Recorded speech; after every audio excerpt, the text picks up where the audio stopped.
Which players are being overvalued based on early ADP? Find out next on Fantasy Baseball Today in 5.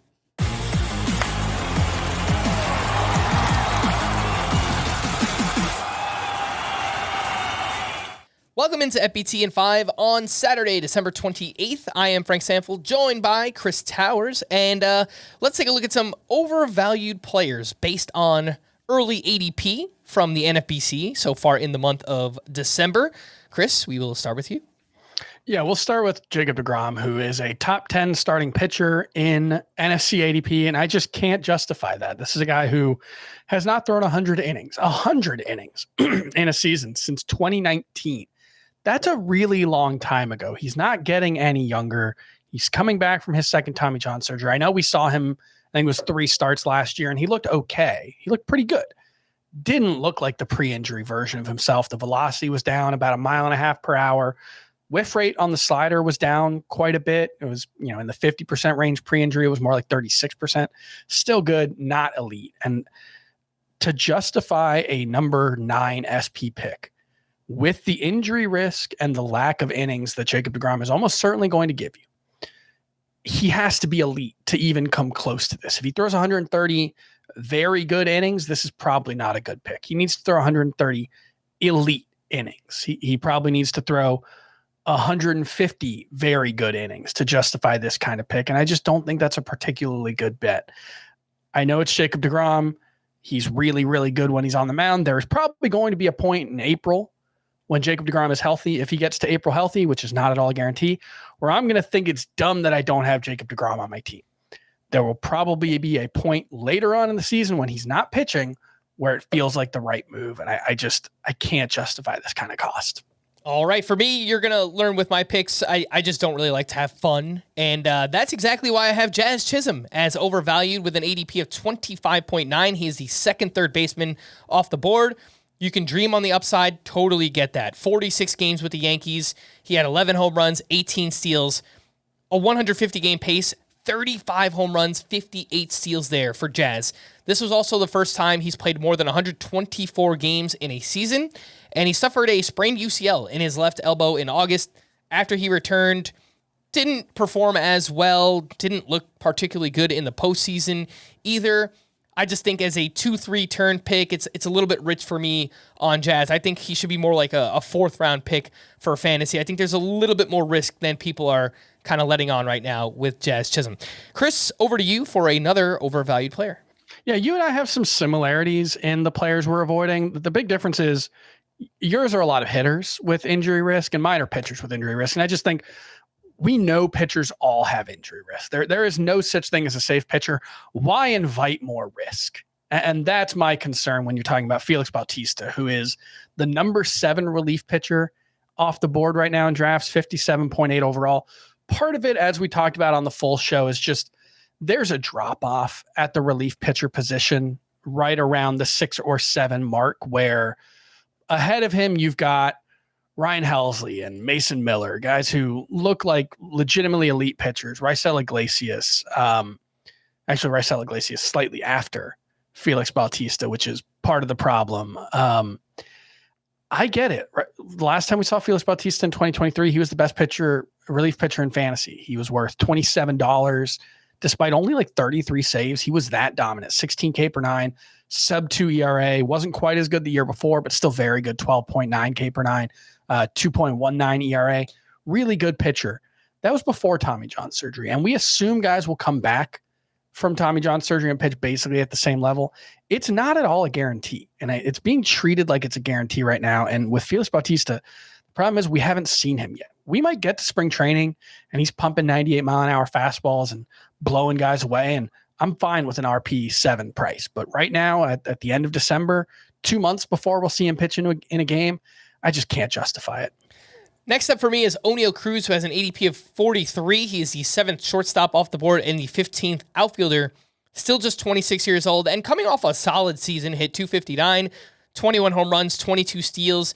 His first year back from ankle surgery. We haven't seen that massive upside yet from Oneil Cruz. It still could happen, but I have questions. The 30% strikeout rate, This past season, he has not been able to hit lefties so far in his career. It's a 202 batting average, 40% strikeout rate against left-handed pitching. Like Jazz, I think there's still big upside for someone like O'Neal Cruz. I just still think there's a lot of risk in the profile for him, and his ADP last year was 64. He's jumped up 21 spots year over year for reasons I don't really know. So I just think it's a little bit too early for O'Neal Cruz. He probably should be more like a 6th round pick than the 4th round pick he is currently being drafted to be. Chris, back over to you, unless you want to say something about O'Neal Cruz, because it kind of... No, I want to be the one who dumps on the exciting young guy this time. So I'll say Roki Sasaki is the guy I'm going to avoid. 75.4 ADP, SP19 the month of December. That's ahead of guys like Bryce Miller, Bailey Ober, Luis Castillo, Aaron Nola. I don't know if I like him ahead of none of those guys. I have some concerns about Nola and Castillo, but the problem with Roki Sasaki, and it's going to sound very similar to the previous two guys, is he's missed a decent amount of time with injuries over the past couple of seasons. Not as much as Bautista and deGrom. He hasn't had the significant injury yet, but Roki Sasaki in his time in Japan has been limited to 33 starts over the past 2 seasons. He is 23 years old, has never thrown more than 130 innings in a season. And if that was all it was, maybe you could make the justification that, hey, this is one of the most talented pitchers in the world. Tyler Glasnow was SP20 in 134 innings last year. He can get there. The problem is we've never seen him pitch at the major league level, and Roki Sasaki had a significant downturn in both his production and his stuff last season. His fastball velocity was down almost 2 miles per hour between 2023 and 2024. He's dealt with some arm injuries over the past couple of years. I love the upside. I'm excited to watch Roki Sasaki. I can't wait to see him in the majors. He's not going to be on my team as my SP2 in fantasy. This last pick, it hurts, Chris. This one hurts. I don't know how we got here. I was genuinely excited for this player entering the offseason, but it feels like everybody else is even more excited about Lawrence Butler, who has an ADP of 72 as the 18th outfielder off the board in the month of December. He did some great things this past season, 22 home runs, 18 steals, solid expected stats, strong exit velocities. He's hit lefties. It looks like a park upgrade going from Oko to Sacramento. He's also going ahead of Teoscar Hernandez, Brenton Doyle, Seiya Suzuki, Luis Robert, Brian Reynolds, Anthony Santander. If you look at drafts only in October at the NFBC, there were 22 drafts done. Lawrence Butler's ADP was 107. Yeah. He has moved up 35 spots. I understand Steamer projections. He had a really good November. Steamer projections came out, and the projections look really good for Lawrence Butler. So I think that's driving a lot of this. But man, to move up 35 spots in 2 months worth of ADP for no reason, really. I mean, nothing has happened. It's a top 75 pick. It's pretty for rich, a guy who was not on fantasy radars at all a year ago. Wasn't on fantasy radars really until like mid-July. Because if you remember, he got sent. He had a really bad start to the season, got sent back down to AAA, came back up and had a massive July, 1210 OPS in the month of July. Really good August, 886 OPS. September was fine. It was like a 730 OPS. He was okay. He didn't completely fall off the map. I'm not going to write him off because of that, but it's a top 75 pick for a guy who's had 2 good months at the majors. Yeah.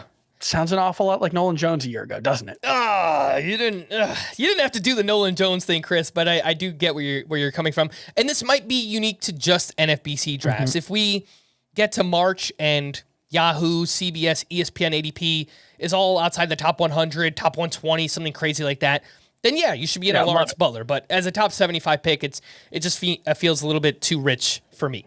For more extensive fantasy baseball coverage, listen to the Fantasy Baseball Today podcast on Spotify, Apple Podcasts, or anywhere else podcasts are found. Thanks for listening to Fantasy Baseball Today in 5, and we will be back again next week. Bye-bye.